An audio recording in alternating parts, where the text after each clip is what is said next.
হলেও অনন্য সুন্দর এই মসজিদটি ১০৫ বছরের পুরাতন। কারো দানে নয়, অপূর্ব এই মসজিদটির যাবতীয় খরচ চালানো হয় কৃষি জমির আয় থেকে। ইট সুরকি তৈরি হলেও মসজিদটির মেঝেতে ব্যবহার করা হয়েছে মূল্যবান শ্বেত পাথর। ফলে শীততাপ নিয়ন্ত্রণ ব্যবস্থা ছাড়াই এই মসজিদটির ভেতরে শীতের দিনে গরম আর গরমে শীত অনুভূত হয় বলে জানান স্থানীয় মুসল্লিরা। সবসময় এটা ঠান্ডা, গরমকালে থাকবে ঠান্ডা, ঠান্ডার দিনে থাকবে গরম। এই জন্য আমরা বেশি আনন্দ পাই মসজিদে নামাজ পড়তে আরো বেশি।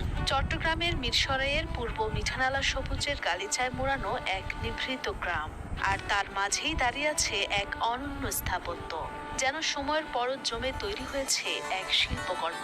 মিয়ানমারের বার্মা স্থাপত্য শৈলীতে নির্মিত এই শতবর্ষী মসজিদ পথিকের দৃষ্টি কেড়ে নেয় এক নিমিষে। আমাদের মসজিদটি অনেক সুন্দর এবং এখানে দূর দূরান্ত থেকে মানুষ নামাজ পড়তে আসে। এই মসজিদটা ভিতরে ঠান্ডা, নামাজ পড়তে আমাদের অনেক ভালো লাগে। সাদা লাল কালো নকশার ইট সুরকির এই মসজিদ শুধু ইবাদতের স্থান নয়, এটি স্থাপত্য রসিকদের কাছেও